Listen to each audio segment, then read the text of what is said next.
नमस्कार। आज हम बात करेंगे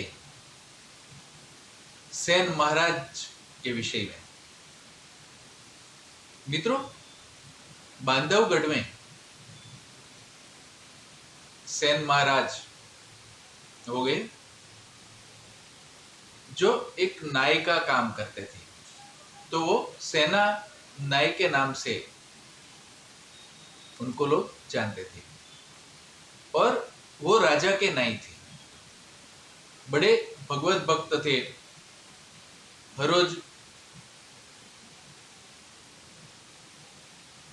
ब्रह्म मुहूर्त में सुबह उठ के पहले स्नान आदि के बाद ध्यान करते थे, भगवत भजन करते थे और नित्य उनके जो धार्मिक स्मरण वंदन के जो भी स्तोत्र पाठ वगैरह थे, प्रार्थनाएं थी, वो पूरा करने के बाद ही वो अपने काम पर लगते थे। तो सुबह में सबसे पहले राजमहल में जाते थे। उस समय राजा वीर सिंह थे, ये उनके बहुत करीब के थे, विश्वासु थे। तो एक नाई के रूप में वो जाते थे। नाई यानी कि गुजराती में कहते हैं वाळंद। तो वो सुबह सुबह राजा को मसाज कर देते थे, तेल मालिश कर देते थे, उनको स्नान करवाते थे, उनके बाल बना देते थे, नाखून जब बड़े हो तब वो काट देते थे। तो राजा की ऐसे एक वाळंद के रूप में, एक नाई के रूप में सेवा करते थे। ये उनका कार्य था, लेकिन उनका चित्त प्रभु स्मरण में रहता था, परमात्मा में लगा रहता था, क्योंकि भक्त हृदय थे। तो इसी प्रकार से उनका चल रहा था। तो एक बार क्या हुआ कि भजन सत्संग के वो प्रेमी थे। तो घर पर संत मंडली पधारी, उनका स्वागत किया। रात को भी भजन सत्संग का प्रोग्राम चला, पूरी रात तक चला। फिर वो सुबह हर रोज का उनका नित्य क्रम था, उसके अनुसार प्रार्थना पूजा के बाद जैसे ही वो जाने के लिए निकल रहे थे, दूसरी एक संत मंडली आ गई। तो उनका भी स्वागत किया, सत्कार किया, घर पर ले आए और उनके साथ भजन सत्संग चला। तो वो भगवत भक्ति में संतों के साथ इतने तल्लीन हो गए कि उनके दिमाग से वो राजा की सेवा करने जाने का ख्याल ही निकल गया। उन्हें याद ही नहीं आया, स्मृति ही नहीं आई। तो सत्संग के बाद यथाशक्ति साधु संतों की सेवा की, खाना पीना करवाया और संत मंडली जब रवाना हुई, जाने लगी, तब उन्हें याद आया कि अरे, मुझसे तो राजा का अपराध हो गया।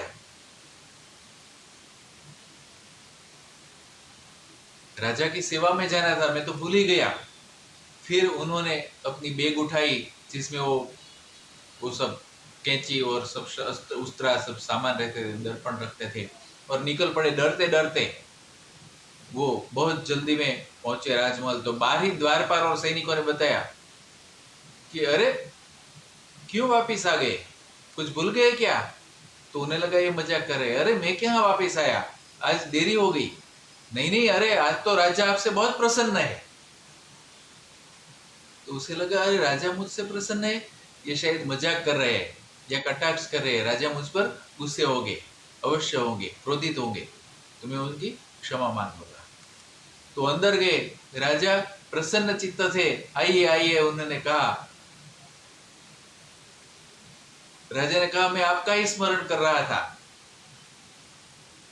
उसने कहा राजा साहब, मैं क्षमा चाहता हूं, मेरे घर पर संत आए थे तो मुझे देरी हो गई।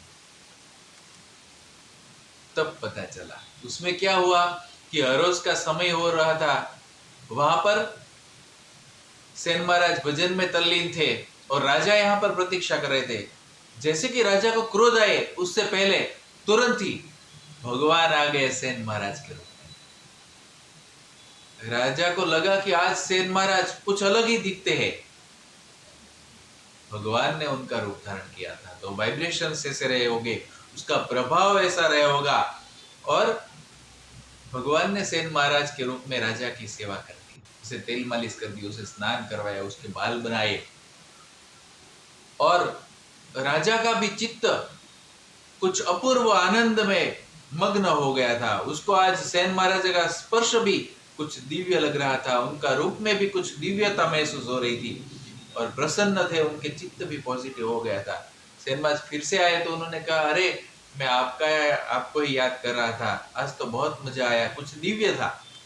जब सेन महाराज ने बताया कि अरे मैं तो आ ही नहीं पाया, मैं भगवान के भजन में था, भूल गया, तब दोनों को पता चला कि सेन महाराज नहीं आए थे तो कौन था। राजा ने सोचा यह कुछ अलग ही दिव्यता थी। सेन महाराज ने कहा कि मैं भगवान का भजन कर रहा था, भगवान मुझे बचाने के लिए, आपके क्रोध से बचाने के लिए स्वयं मेरा रूप लेकर के आए। राजा ने भी वही महसूस किया कि हाँ, वो भगवान ही हो सकते हैं, क्योंकि उनकी दिव्यता कुछ अलग ही थी, उनके मन पर जो असर छूट गई थी। और राजा इतना पॉजिटिव हो गया था, दोनों के आंखों से अश्रु की धार बहने लगी, सेनानायक और राजा। और आश्चर्य की बात है कि राजा खुद सेनानायक के चरणों में गिर पड़ा कि आप नाई नहीं, आप तो एक संत है, एक साधु पुरुष है, जिसके लिए भगवान आकर काम करते हैं। आज आपकी ही वजह से भगवान के दर्शन हो गए मुझे, मैं और मेरा परिवार आपके ऋणी रहेंगे हमेशा। और सेन महाराज ने भी सोचा कि ये तो कैसा कार्य कि भगवान ने मेरे बदले ये करना पड़े, भगवान को ऐसी सेवा न करनी पड़े। उन्होंने वो नाई का धंधा ही छोड़ दिया और बाकी का जीवन भगवत भक्ति में व्यतीत किया। उनके काफी सारे शिष्य हुए, उनमें सबसे पहले वो राजा वीर सिंह ही उनके अनुयायी बन गए। और फिर उन्होंने जो उपदेश दिया, भजन कीर्तन अभंग बनाए, वो भी बहुत प्रख्यात हो गए, प्रचलित हो गए। हजारों मनुष्यों को उन्होंने भगवत भक्ति का और भगवत प्राप्ति का मार्ग बनाया। तो आज सेन महाराज की जन्म जयंती के निमित्त पर उनको नमस्कार करते हैं। बहुत बहुत धन्यवाद। नमस्कार।